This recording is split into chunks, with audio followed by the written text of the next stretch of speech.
नमस्कार भाइयों। आपका हार्दिक स्वागत है रामबाण एकेडमी के यूट्यूब चैनल पर। भाइयों, हमने पिछली 2 वीडियो में भारतीय लेखकों की प्रमुख पुस्तकें लिखवाई। आज की वीडियो में हम बायोलॉजी का चैप्टर ले रहे हैं। अभी विदेशी लेखकों की पुस्तकें रह गई हैं, उनको किसी नेक्स्ट क्लास में बता देंगे हम आपको। तो आज की वीडियो में हम बायोलॉजी का चैप्टर ले रहे हैं भाई। बायोलॉजी में हम अब तक आपको बता चुके हैं कोशिका के बारे में, ऊतकों के बारे में, फिर कोशिका विभाजन के बारे में, उन सभी के बारे में हम बता चुके हैं। अगर भाई किसी ने वो वीडियो नहीं देखे हैं तो प्लीज उन वीडियो को देख लीजिए हमारी को, तो क्योंकि तभी सिस्टम से ही समझ में आता है भाई। आज कुछ ऐसी चीजें बताएंगे जिसमें हमें पुरानी चीजों की भी थोड़ी जरूरत पड़ेगी, तो वो समझने के लिए आप पहले पुरानी वीडियो देख ले तो ज्यादा अच्छा रहेगा भाई। तो आज करते हैं शुरू बायोलॉजी का ही। बायोलॉजी में आज का हमारा जो टॉपिक है वो है सजीवों का वर्गीकरण।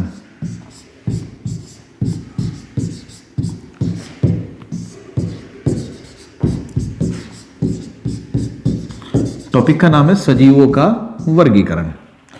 अब वर्गीकरण, जो सजीवों का वर्गीकरण है, वर्गीकरण का मतलब क्लासिफिकेशन, इंग्लिश में बोलेंगे तो क्लासिफिकेशन ऑफ लिविंग्स, सजीवों का वर्गीकरण। वर्गीकरण का मतलब होता है कि एक ही प्रकार के, एक ही गुणधर्म के, एक ही जैसे जीवों को एक कैटेगरी में रखा, दूसरे टाइप के सेकंड में, फिर थर्ड टाइप में, फिर फोर्थ टाइप में। देखिए, कुछ जीव ऐसे होते हैं, जीव का मतलब सजीव ऐसे होते हैं जिनके गुणधर्म समान होते हैं, कुछ के अलग टाइप के होते हैं, तो उसी हिसाब से इनको अलग अलग कैटेगरी में बांट दिया गया।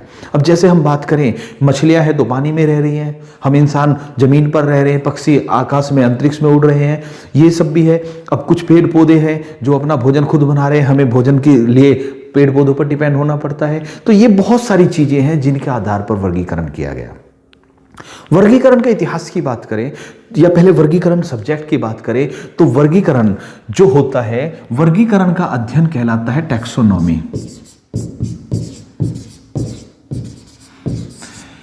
वह विज्ञान जिसमें जीवों का वर्गीकरण का अध्ययन किया जाता है वो टैक्सोनॉमी, जिसे वर्गीकी कहते हैं। वर्गीकी, सॉरी इसको सही कर लें, जिसे वर्गीकी कहा जाता है, या वार्गीकी भी कह देते हैं, वर्गीकी या वार्गीकी भी कहते हैं। तो फिर से इस लाइन को जरूर नोट कर लें कि वर्गीकरण विज्ञान टैक्सोनॉमी कहलाता है, या वह विज्ञान जिसमें सजीवों के वर्गीकरण का अध्ययन होता है, लिविंग्स मतलब क्लासिफिकेशन ऑफ लिविंग्स का स्टडी होती है, उसे टैक्सोनॉमी कहते हैं। दूसरी बात भाई, फादर ऑफ टैक्सोनॉमी। जब हम फादर ऑफ टैक्सोनॉमी की बात करते हैं, वर्गीकरण की बात करते हैं, तो पहले थोड़ा सा इसके बारे में समझ लेते हैं। वर्गीकरण का इतिहास अरस्तु के टाइम से शुरू होता है। अरस्तु ने बताया कि भाई जो हमारे सजीव हैं उनको दो कैटेगरी में बांटा जा सकता है, एक पेड़ पौधे, एक जीव जंतु। लेकिन वो जो था उस समय वैज्ञानिक आधार नहीं था, उन्होंने बता दिया कि भाई ये कैटेगरी है, फिर उनके भी छोटे छोटे पार्ट कर दिए। अरस्तु ने कोशिश की अलग अलग वर्गीकरण करने की, अलग अलग क्लासिफिकेशन करने की, इसीलिए कई बार वर्गीकरण का जनक अरस्तु को भी कहा जाता है। लेकिन फिर धीरे धीरे समय बढ़ता रहा और लगभग हम आ जाते हैं 18वीं शताब्दी में। 18वीं शताब्दी में एक महान वैज्ञानिक हुए, कैरोलस लीनियस। कैरोलस लीनियस को वर्गीकरण का जनक कहा जाता है। उन्होंने भी सजीवों के 2 वर्गीकरण किए, एक जंतु में और एक पादप में, यानी एनिमल में और प्लांट में।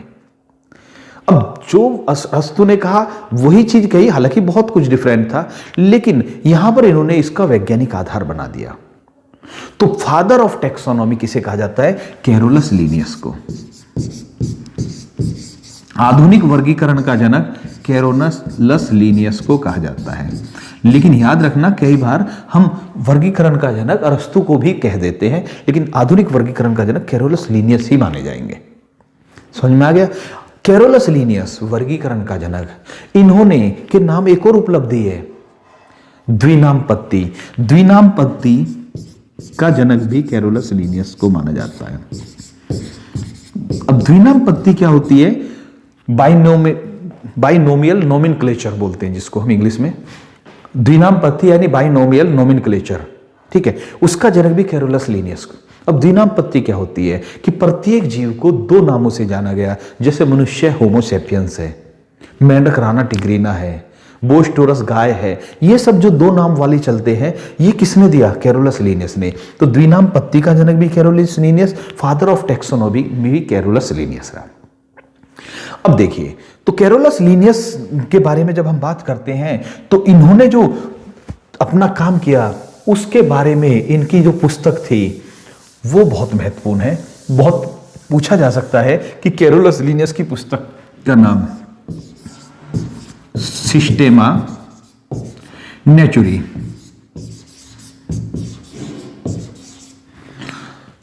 कैरोलस लीनियस की पुस्तक है भाई, इसमें इन्होंने सभी चीजों का उल्लेख किया है। सिस्टेमा नेचुरी किसकी पुस्तक है? कैरोलस लीनियस की पुस्तक है भाई, ठीक है। अब इन्होंने में जो बताया वो क्या बताया? इन्होंने बताया कि दो तरह के जंतु बताए, सजीव बताए, सॉरी जंतु नहीं, सजीव बताए। एक ऐसे सजीव जिनकी जो सेल में थी उनमें वॉल थी, और एक ऐसे सजीव जिनमें सेल वॉल नहीं थी। एक ऐसे सजीव जिनकी कोशिकाओं में सेल वॉल थी, एक ऐसे जिनकी सेल वॉल नहीं थी, ठीक है। ऐसे जिनमें सेल वॉल फाउंड थी, पाई गई, उनको क्या कहा? इन्होंने कहा कि ये भैया पादप है, प्लांट है। और जिनमें सेल वॉल एब्सेंट थी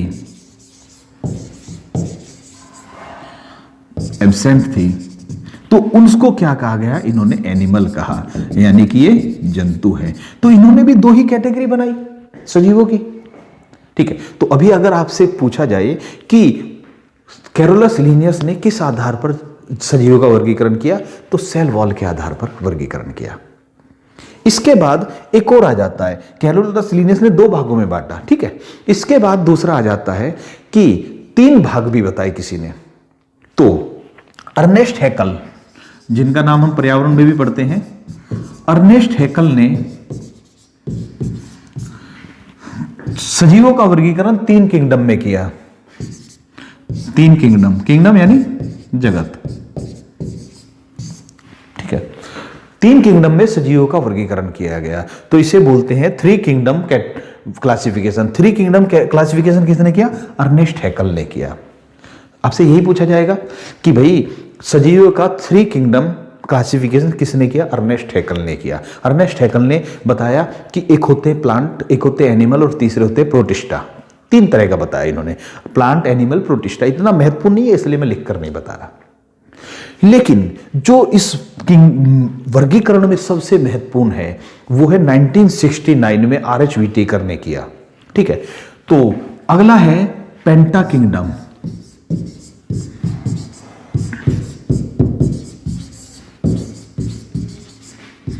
पेंटा किंगडम क्लासिफिकेशन।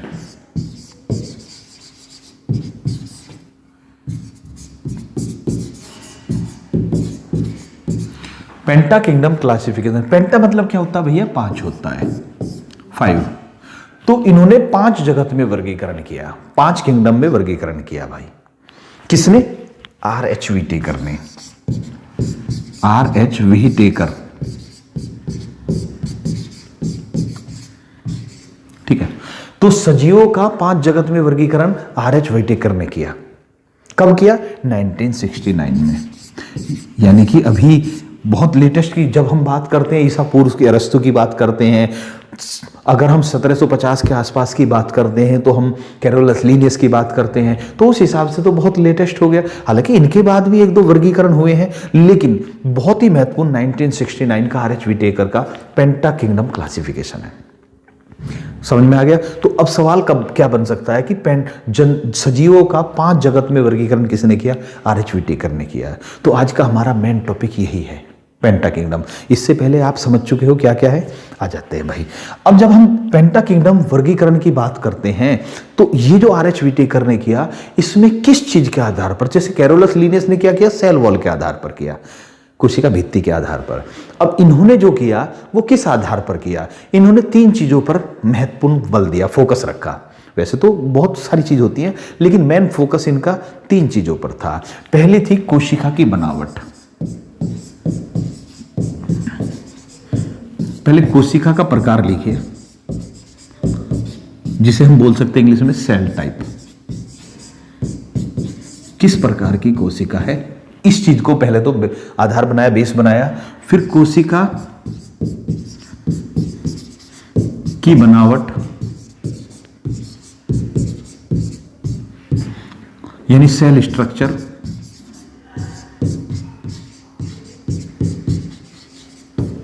और तीसरी चीज थी पोषण का तरीका।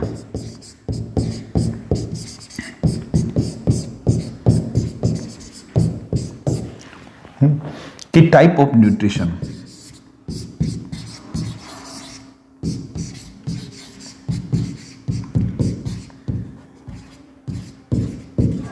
इन तीन चीजों को मेन बेस बनाकर इन्होंने पेंटा किंगडम क्या क्लासिफिकेशन किया। आप चाहें तो इसका स्क्रीनशॉट ले सकते हैं भाई, ठीक है, ओके भाई। तो पेंटा किंगडम क्लासिफिकेशन की शुरुआत में याद रखना आपको इन तीन चीजों का किया। अब इसको समझना है, बहुत अच्छी तरह से समझ में आएगा। एक एक चीज को लेते हैं हम। पहले हम बात करते हैं कि पेंटा किंगडम क्लासिफिकेशन में 5 कौन कौन से भाग बनाए इन्होंने कितने बनाए?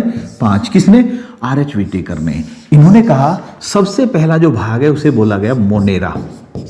इंग्लिश में भी मोनेरा, हिंदी में भी मोनेरा, आप चाहें तो लिख सकते हैं मोनेरा। दूसरा भाग प्रोटिस्टा,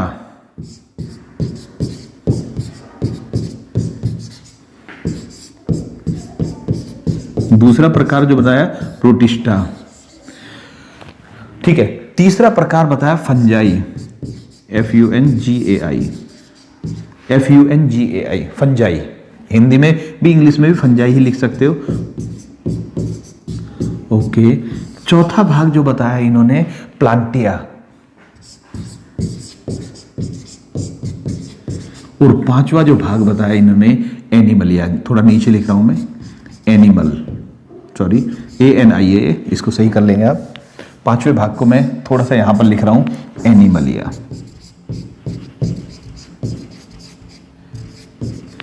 प्लांटिया, प्लांट में EA लगा दिया, एनिमल में EA लगा दिया, प्लांट और एनिमल, प्लांटिया एनिमलिया। तो 5 जगत में वर्गीकरण किया। किसने किया? RH व्हिटेकर ने। कब किया? 1969 में। अभी हम इनके बारे में डिटेल में पढ़ेंगे, लेकिन मैंने अभी जो समझाना है उस पर आते हैं, क्योंकि हमें जब इनको पढ़ना है, बहुत आसान चीज है, लेकिन अगर सवाल बनेंगे तो वो इनके उदाहरण पर भी बन सकता है, एग्जाम्पल पर भी बन सकता है, वो बहुत आसान है।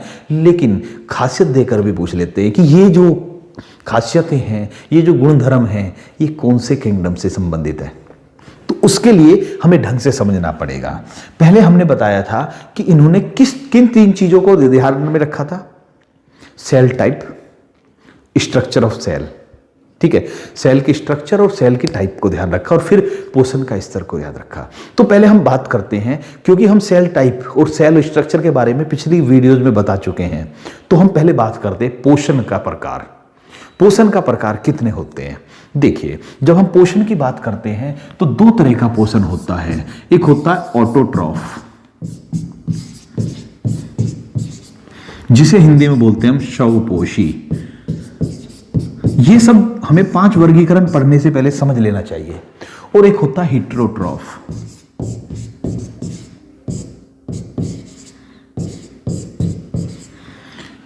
इनको बोलते हैं हम परपोषी।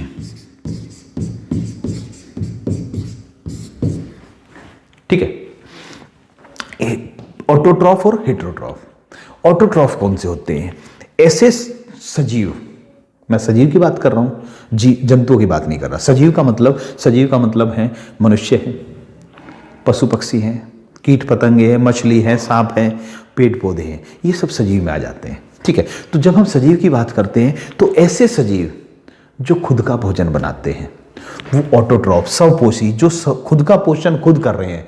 नाम से पता चल रहा है, स्वयं, स्वयं मतलब स्वयं, ऑटो मतलब खुद, जैसे ऑटोबायोग्राफी, खुद की बायोग्राफी जो होती है। तो ऑटोट्रॉफ जो खुद का भोजन अपने आप बनाते हैं वो स्वपोषी होते हैं, और जो अपना भोजन खुद नहीं बना सकते वो परपोषी या हेटेरोट्रॉफ होते हैं। इसको हम कहें, ऑटोट्रॉफ का मतलब, भोजन बनाने का मतलब है जो प्रकाश संश्लेषण कर रहे हैं, फोटोसिंथेसिस कर रहे हैं। तो जो हरे पेड़ पौधे होते हैं वो ऑटोट्रॉफ होते हैं, जो जिसमें प्रकाश संश्लेषण यानी फोटोसिंथेसिस चलता है वो ऑटोट्रॉफ होते हैं। लेकिन परपोषी हेटेरोट्रॉफ नहीं, वो होते हैं जिनमें प्रकाश संश्लेषण नहीं होता। जो फोटोसिंथेसिस में की प्रक्रिया को संपन्न नहीं करते, वो हेटेरोट्रॉफ होते हैं। समझ में आ गया होगा। अब हेटेरोट्रॉफ में भी 3 प्रकार के होते हैं, ठीक है। एक होते हैं, इनके भी 3 प्रकार होते हैं जो परपोषी होते हैं। एक होते हैं मृतोपजीवी,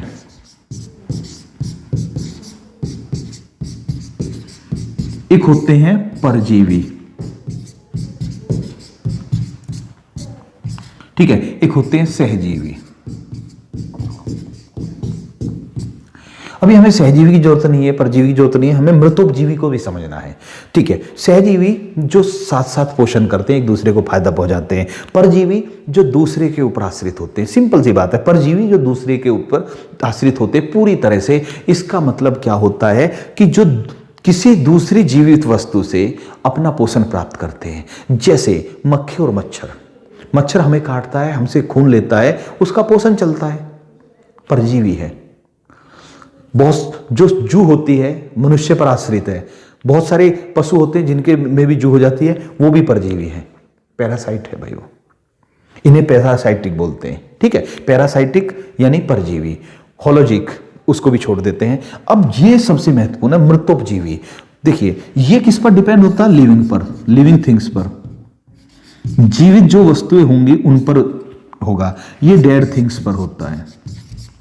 जो अपना पोषण मरी हुई चीजों से या मरे हुए जीवों से प्राप्त करे, मृतोपजीवी होता है।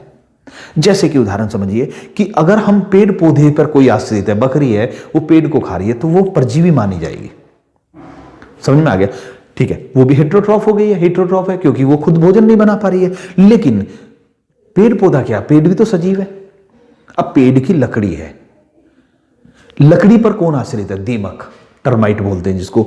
तो दीमक क्या है? मृतोपजीवी है, क्योंकि लकड़ी, देखिए हालांकि दीमक ऐसी भी होती है जो पेड़ में भी पर भी आश्रित होती है, लेकिन जब पेड़ मर जाता है, लकड़ी जो होती है सूखी लकड़ी, उसमें भी दीमक लग जाती है भाई। तो ऐसी स्थिति में दीमक परजीवी का उदाहरण हो गया। दूसरी बात एक और, कवक, मशरूम बोलते हैं जिसे हम, कुकुरमुत्ता, छत्रक, खुंबी, एक ही नाम है ना, ये सब मशरूम के नाम है। तो ये किस पर होता है? आपने देखा होगा कहीं पर बारिश का मौसम हो रहा है और लकड़ी पड़ी हुई है, तो उसके ऊपर सांप की जो छतरी बोलते हैं, छत्रक बोलते हैं, वो उगाती है, मशरूम जो होता है। तो वो भी मृतोपजीवी है क्योंकि लकड़ी तो डेड है भाई, ठीक है। तो अभी हमें इन सब चीजों की जरूरत पड़ने वाली है। ऑटोट्रॉफ और हेटेरोट्रॉफ समझ में आ गया है। और ज्यादा डिटेल में जाएं तो मृतोपजीवी, मृतोपजीवी को सोप्रोट्रॉफ बोलते हैं, ठीक है। सोप्रोट्रॉफ या सोप्रोफाइट भी बोलते हैं। अभी ये हमने थोड़ा सा पोषण के बारे में बताया, लेकिन हमारा आज का मेन पोषण थोड़ी है भाई। पोषण के बारे में बात करेंगे तो हम पूरा फूड साइकिल यानी कि खाद्य श्रृंखला की बात कर सकते हैं हम, वहां पर हम आप और अच्छा समझ में आ जाएगा। लेकिन अभी हमारा मेन है क्लासिफिकेशन ऑफ लिविंग्स। तो 5 जगत में वर्गीकरण किया गया। 5 जगत में वर्गीकरण करते हैं भाई R.H. विटेकर। R.H. विटेकर ने किस चीज को आधार बनाया? पहला, कोशिका किस प्रकार की है। दूसरा, ये देखा कि कोशिका का मतलब स्ट्रक्चर क्या है, बनावट क्या है। और तीसरी बात देखी इन्होंने कि पोषण का तरीका क्या है। 3 चीजों का ध्यान रखा। तो पहले हम बात करते हैं कोशिका का प्रकार। तो हमने आपको बताया पिछली वीडियो में, मैं इसीलिए बोल रहा था कि भैया अगर नहीं देखा तो इसको देख लेना। प्रोकैरियोटिक कोशिका 2 प्रकार की होती है, प्रोकैरियोटिक और दूसरी होती है यूकैरियोटिक।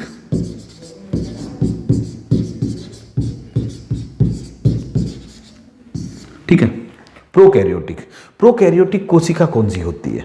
जो अविकसित कोशिका होती है, असीम केंद्रक। ये होती है विकसित कोशिका, ससीम केंद्रक। ठीक है। अब ये कहेंगे जी यहां कोशिका कहां से आ गई? अभी जरूरत पड़ेगी भाई आपको। जब यहां से समझेंगे तो क्लासिफिकेशन ऑफ लिविंग्स बहुत अच्छी तरह से समझ में आएगा। ठीक है। तो आ जाते हैं प्रोकैरियोटिक और यूकैरियोटिक। जो अविकसित होती है ये विकसित होती है। ठीक है। अब प्रोकैरियोटिक कोशिका जो होती है उसमें कौन सी होती है? एक कोशिका। ऐसे जीव जो एक कोशिकीय होते हैं। और यूकैरियोटिक एक कोशिकीय भी हो सकती है और बहुकोशिकीय भी हो सकती है। ये एक कोशिका वाले भी हो सकते हैं और ये बहुकोशिकीय भी हो सकते हैं। ठीक है। एक कोशिकीय को बोलते हैं हम यूनिसेल्युलर पूरा नहीं लिख रहा हूं मैं, यूनिसेल्यूलर, और बहुकोशिकीय को बोलते हैं मल्टी सेल्यूलर। ठीक है, अब पहले इसी के आधार पर, ये हमने किसका बताया, हमने कोशिका का बताया, कोशिका यानी सेल का। अब पहले कोशिका के प्रकार के आधार पर इन्होंने वर्गीकरण किया। तो इसमें आ जाते हैं एक कोशिकीय जीव में, प्रोकैरियोटिक के अंदर इन्होंने रखा मोनेरा, मोनेरा को इसमें रखा। अब यू के 5 में से एक जगत आ जाता है, जो 5 में से एक है मोनेरा, वो इसमें आ जाता है, बाकी इसमें 4 आ जाते हैं। तो प्रोकैरियोटिक में है 1 और यूकैरियोटिक में है 4। उम्मीद है ये समझ में आ गया होगा। बाकी आपका प्रोटिस्टा है, फंजाई है, एनिमलिया है, प्लांटिया है, ये सारे के सारे इधर आने हैं। यहां पर अब समझ में आना शुरू हो गया होगा। अब एक कोशिकीय यूकैरियोटिक में, एक कोशिकीय में कौन आते हैं, प्रोटिस्टा, और बाकी आ जाते हैं बहुकोशिकीय में।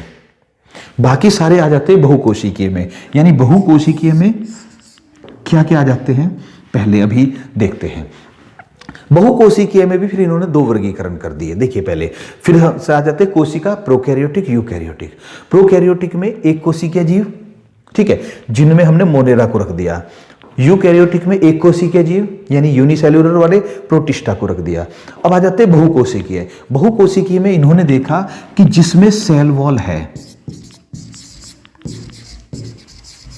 और दूसरा रखा जिसमें सेल वॉल नहीं है, नो सेल वॉल, जिसमें कोशिका भित्ति नहीं है। ये तो कोशिका का प्रकार हो गया, ये कोशिका की बनावट की बात आ गई। तो पहले कोशिका के प्रकार पर फोकस किया, फिर कोशिका के बनावट पर भी फोकस करने लगे अब ये।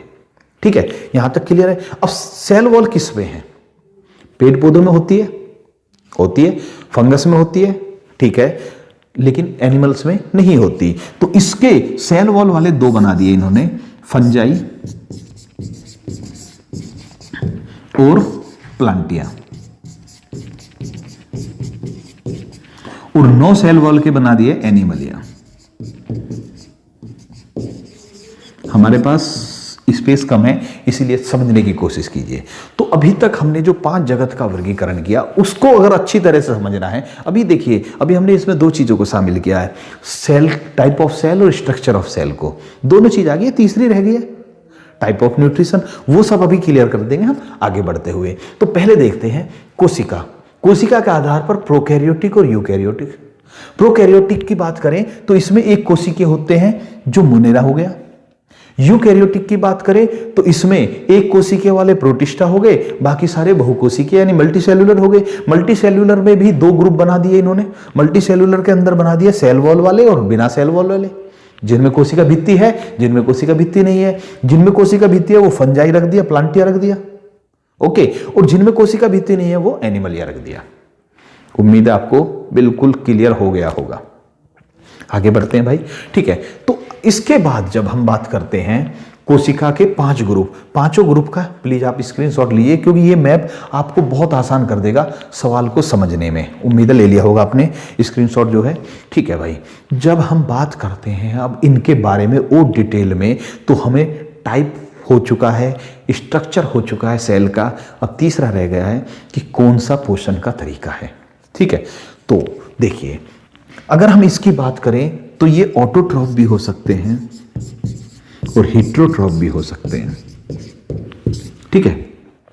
प्रोटिस्टा की बात करें, ये ऑटो भी हो सकते हैं, हेटेरोट्रॉफ भी हो सकते हैं। आप प्लीज पूरा का पूरा लिख कर चलें।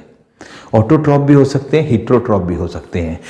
फंजाई की बात करें, ये ऑटोट्रॉफ भी हो सकते हैं, हेटेरोट्रॉफ भी हो सकते हैं, और हेटेरोट्रॉफ में भी सोप्रोट्रॉफ भी हो सकते हैं, सोप्रोट्रॉफिक भी हो सकते हैं फंजाई। सोप्रोट्रॉफिक सिर्फ और सिर्फ ये होता है। मृतोपजीवी की बात करें तो केवल फंजाई में मिलता है, और कहीं फंजाई नहीं, मतलब मृतोपजीवी नहीं मिलेगा। प्लांटिया, पेड़ जो होते हैं कैसे होते हैं, ऑटोट्रॉफ होते हैं। हालांकि कुछ पेड़ कीट भक्षी भी होते हैं, जैसे घटपर्णी, ओके, वो अलग बात है। मेनली ऑटोट्रॉफ होते हैं, और ये सिर्फ ऐसा है जो सिर्फ और सिर्फ हेटेरोट्रॉफ होते हैं। एनिमल कोई भी ऑटोट्रॉफ नहीं होता, ठीक है। तो ये सिर्फ हेटेरोट्रॉफ, बाकी सारे ऑटो और हेटेरो दोनों हैं, ठीक है। सिर्फ हेटेरोट्रॉफ कौन सा है, एनिमल। बाकी सारे ग्रुप में, चारों में ऑटो भी है, हेट्रो भी है। और अगर सोप्रो बोले, सोप्रोट्रॉफ, सोप्राट्रॉफिक, तो फंजाई में है, क्योंकि हेट्रोट्रॉफ का अंदर आता है सोप्रोट्रॉफिक, तो केवल और केवल फंजाई में है। तो अब याद करने के लिए बहुत आसान है। अगर केवल हेट्रोट्रॉफ पूछे तो एक ही मात्र है, वो कौन है? एनिमलिया। बाकी चारों में ऑटोट्रॉफ भी है और हेट्रोट्रॉफ भी है। उम्मीद है क्लियर हो गया होगा। जब बाकी में ऑटो और हेट्रो दोनों हैं, अब आ जाते हैं फंजाई। ऐसा है जिसमें हेट्रो के अंदर क्या? सोप्रो है। केवल सोप्रो पूछे तो फंजाई में। उम्मीद है यहां तक क्लियर हुआ होगा। अब इनके बारे में थोड़ा डिटेल से पढ़ते हैं। तो डिटेल में पढ़ने के लिए आ जाते हैं। पहला चीज, अगर आपने ये मैप समझा होगा तो बहुत आसानी से समझ में आना शुरू हो गया होगा। तो हमारा जो पहला ग्रुप है वो है मोनेरा।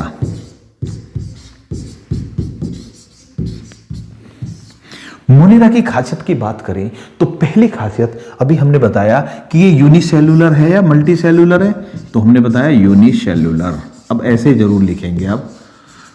देखिए उस मैप के बाद यहां लिखेंगे तो बहुत अच्छी बात है।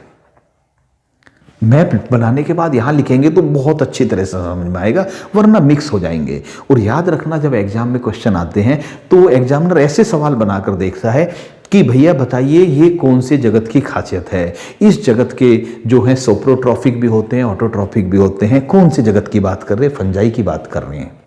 इस जगत के जीव केवल हेट्रोट्रॉफिक होते हैं, ऑटोट्रॉफिक नहीं होते। कौन से जगत की बात कर रहे हैं? हम एनिमलिया की बात कर रहे हैं। ठीक है, तो इस तरह से जब सवाल आएंगे तो खासियत में आपको सभी पता होना चाहिए। पूछेगा कि कौन से ऐसे हैं जो ऑटोट्रॉफ हेट्रोट्रॉफ दोनों होते हैं, यूनिसेलुलर होते हैं लेकिन प्रोकैरियोटिक होते हैं। तो प्रोटिस्टा की बात चल रही है भाई, समझ में आ गया। तो इसीलिए थोड़ा सा मैंने वहां पर दिखाया। अब थोड़ा डिटेल में चलते हैं। तो मोनेरा की खासियत है यूनिसेल्युलर, यानी एक कोशिका वाले होते हैं। मैं फिर से हिंदी में भी लिख रहा हूं, एक कोशिकीय होते हैं।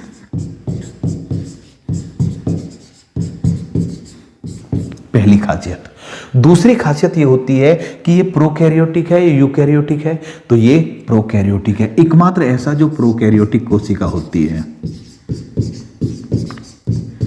प्रोकैरियोटिक कोशिका टाइप होती है इनकी। यूनिसेलुलर होते हैं, ये भी क्लियर हो गया। ऑटो या हेट्रो दोनों होते हैं। ऑटो भी हो सकते हैं, ऑटोट्रॉफ भी हो सकते हैं और हेट्रोट्रॉफ भी हो सकते हैं। ओके, ये भी क्लियर हो गया। तो ये तीन चीज जैसा स्ट्रक्चर बनाया था वो तीनों क्लियर हो चुके हैं। मैंने बताया तीन ही चीजों का बेस दिया था, तो तीनों चीज क्लियर है आपके। अब बातें हैं कि ये मोनेरा में रखते किसको हैं। तो मोनेरा में दो चीजों को पर ध्यान रखिए। पहला है ब्लू ग्रीन एल्गी। दोबारा लिखता हूं मैं, पहला है ब्लू ग्रीन एल्गी, नील हरित शैवाल। हिंदी में लिखेंगे नील हरित शैवाल। और दूसरा है बैक्टीरिया। बैक्टीरिया यानी जीवाणु।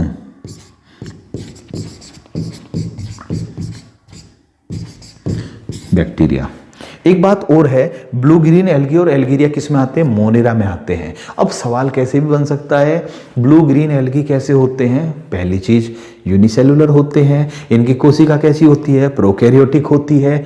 ठीक है, तो एल्गी, अब जब डिटेल में जाएंगे वो बाद की बात है। ब्लू ग्रीन एल्गी और बैक्टीरिया, यहां तक क्लियर हो गया। ठीक है, आ जाते हैं भाई। ब्लू एल्गी जो होता है वो ऑटो होता है और बैक्टीरिया जो होता है हेट्रोट्रॉफ होता है, इसलिए दोनों को हमें याद रखना है। ब्लू ग्रीन एल्गी को साइनोबैक्टीरिया भी कहते हैं, ये जरूर नोट कर लेना। ब्लू ग्रीन एल्गी को साइनोबैक्टीरिया कहा जाता है। क्या कहा जाता है भैया? साइनोबैक्टीरिया कहा जाता है ब्लू ग्रीन एल्गी को। ठीक है, चाहे तो आप स्क्रीनशॉट ले सकते हैं भाई। ओके भाई, कौन सा हो गया? मोनेरा हो गया। मोनेरा के बाद आता protista. Second number protista.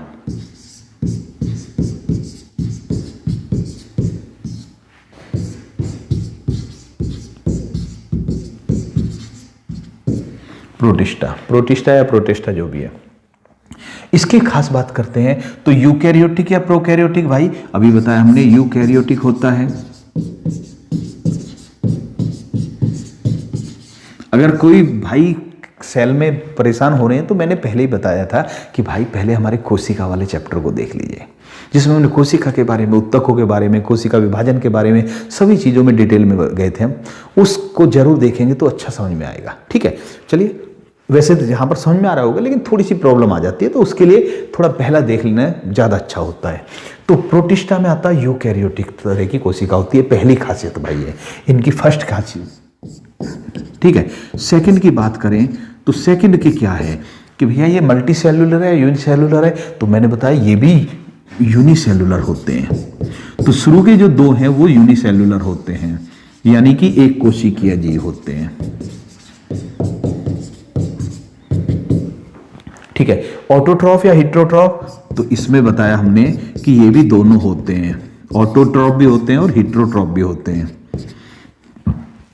Okay, आ जाते हैं भाई।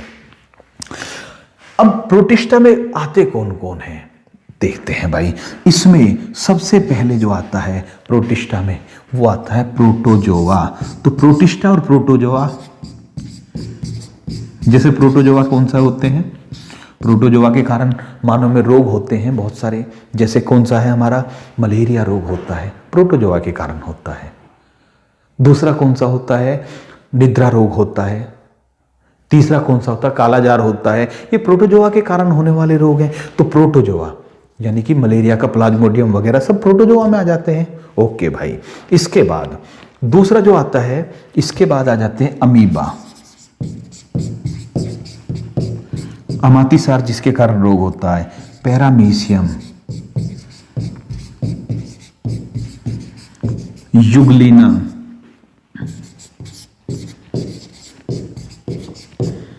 ये सारे किस्में आते हैं प्रोटिस्टा में आ जाते हैं भाई। अमीबा, पैरामीशियम, युगलिना और प्रोटोजोआ प्रोटिस्टा में आ जाते हैं। उम्मीद है ये समझ में आ गया होगा। इसका स्क्रीनशॉट लीजिए प्लीज। ओके, ठीक है। अभी जैसे अगर हम बात करेंगे इनके बारे में और डिटेल में जाएंगे जब हम इनका वर्गीकरण करेंगे, जंतुओं का वर्गीकरण करेंगे। ठीक है, जब जंतुओं का वर्गीकरण करेंगे तो इन सभी के बारे में आपको बताएंगे हम। ठीक है, जैसे प्रोटोजोआ, मेटाजोआ जब आएंगे तो उसमें सभी कुछ क्लियर कर लेकर चलेंगे हम। प्रोटिस्टा हो चुका है आपका। इसके बाद दूसरी चीज जो आती है, तीसरा वर्गीकरण, वो आता है फंजाई। नंबर 3 आता फंजाई। फंजाई क्या होता है, फंजाई की पहली खासियत ये है कि ये कौन से होते हैं, प्रोकैरियोटिक या यूकैरियोटिक, यूकैरियोटिक। अगर यहां पर दोबारा लिखने का कारण ये है, अगर मैप में चूक गए हैं तो वो क्लियर हो जाएगा आपका। दूसरी इसकी खासियत है फंजाई की, फंजाई यानी फंगस, फंगस शब्द से बना, याद रखना। मतलब यूनिसेल्युलर या मल्टीसेल्युलर, मल्टीसेल्युलर, मल्टीसेल यानी बहुत सारी कोशिकाएं हैं जिसमें बहुकोशिकीय है। ओके, बहुकोशिकीय हो गया। ओके, ये भी क्लियर है। ओके, इसमें ऑटोट्रॉफ, हिट्रोट्रॉफ में एक जो सबसे बड़ी बात है वो सोप्रोट्रॉफ, इसमें मृतोपजीवी भी होते हैं। क्या होते हैं, मृतोपजीवी भी होते हैं। मैं ये नहीं कह रहा मृतोपजीवी ही होते हैं, मृतोपजीवी भी होते हैं। मृतोपजीवी सोप्रोफाइट या सोप्रोट्रॉफ जो होते हैं वो इसी में आ जाते हैं, मृतोपजीवी। ठीक है, वो पोषण वाले में समझ में आ जाएगा कि और क्या है। तो ये 3 फंगाई की खासियत है। अब फंगस क्या, फंगस यानी कवक। ठीक है, तो इसमें क्या आ गया, कवक आ गया, मशरूम बोलते हैं जिसे। इसमें परजीवी भी होते हैं, याद रखना, परजीवी भी होते हैं। जैसे हमारे शरीर के अंदर जो रह रहे हैं, हमारे शरीर के अंदर क्या है, कवक रह रहे हैं, जिसके कारण हमें खुजली होती है, हमारे गंजापन होता है, एथलीट फुट बीमारी होती है, ये सब, ये भी तो परजीवी हैं। तो कवक, ठीक है। मशरूम, मशरूम भी तो कवक है। मशरूम कुकुरमुत्ता कह सकते हैं या जो भी कह सकते हो आप। अब हमारे शरीर के अंदर बहुत सारे कवक हो गए, वो सब हो गए, मशरूम हो गए, ये सब किसके उदाहरण है, फंजाई के उदाहरण है भाई। अभी हमारा कवक और शैवाल वाला टॉपिक नहीं है ये, हम इसमें जो आपको बता रहे हैं बस वर्गीकरण बता रहे हैं। जब इनके बारे में आएगा तो डिटेल में हो जाएगा। ठीक है, तो समझ में आ गया फंजाई क्या होता है। इसके बाद आता है चौथी चीज आती है प्लांटिया।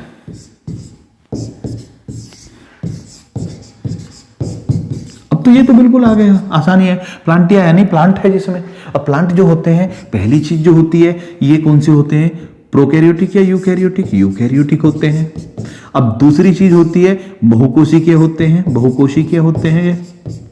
मल्टी सेल्यूलर होते हैं, ये तो समझते ही हैं कि भैया एक कोशिका से तो पेड़ पौधा बन नहीं सकता। नंबर 3 क्या होता है, ये ऑटोट्रॉफ होते हैं। लेकिन कुछ ऐसे भी होते हैं जो हेट्रोट्रॉफ होते हैं। जैसे आपको मैंने बताया घटपर्णी जो होता है वो कीट पतंगों को खा जाता है, ठीक है। तो सभी पेड़ पौधे इसमें आ जाते हैं। क्यों ऑटोट्रॉफ क्यों होते हैं, प्रकाश संश्लेषण, ये प्रकाश संश्लेषण करते हैं, याद रखना है, ठीक है। और इनमें क्या होता है, इनमें सेल वॉल उपस्थित होती है। इनसे पहले में भी सेल वॉल उपस्थित होती है, ये भी क्लियर हो गया। इनमें सेल वॉल भी उपस्थित होती है, ये और ध्यान रखना है। अब लास्ट रह गया, नंबर 5 रह गया एनिमलिया। तो इसमें भी वही कहेंगे हम, यूकैरियोटिक। ये जरूर लिख लेना प्लीज, मैं अभी स्पीड बना रहा हूं लिखने के लिए, तो इसका मतलब आप छोड़ मत देना प्लीज, सारा कुछ लिखना। यूकैरियोटिक होते हैं, मल्टी सेल्यूलर होते हैं, जितने भी एनिमल होते हैं मल्टी सेल्यूलर हो गए, यूकैरियोटिक हो गए, मल्टी सेल्यूलर हो गए। और तीसरी चीज, इसमें ऑटोट्रॉफ नहीं होते, इसमें सारे हेट्रोट्रॉफ होते हैं। सभी जंतु इसमें शामिल होते हैं और इनमें सेल वॉल नहीं होती। क्या है, इनमें सेल वॉल का अभाव होता है।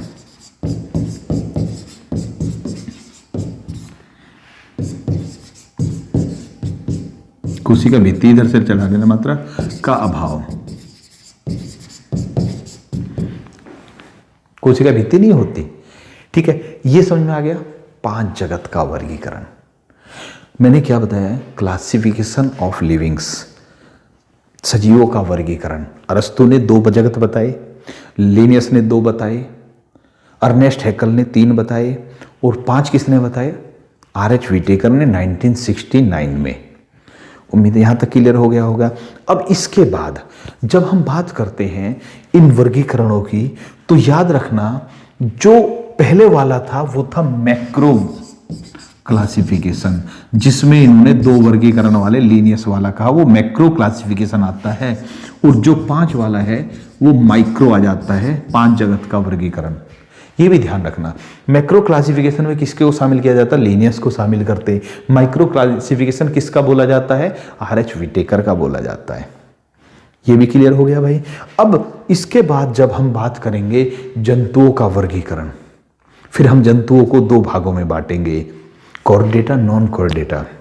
फिर कॉर्डेटा के 5 भाग करेंगे, नॉन कॉर्डेटा के 9 भाग करेंगे। पहले नॉन कॉर्डेटा के 2 भाग करेंगे, प्रोटोजोआ, मेटाजोआ, फिर 1 प्रोटोजोआ हो गया, मेटाजोआ के फिर 8 भाग कर देंगे, 9 भाग वो होंगे, ठीक है। जिसमें प्रोटोजोआ हो गया, पॉरीफेरा, सिलेंट्रेटा, इसके बाद प्लेटीहेल्मिन्थीज, एस्कीहेल्मिन्थीज, आपका एनालिडा हो गया, आपका मोलस्का हो गया, आपको ऑर्थोपोडा हो गया, इकाइनोडर्मेटा हो गया। ये सभी के बारे में हम बताएंगे।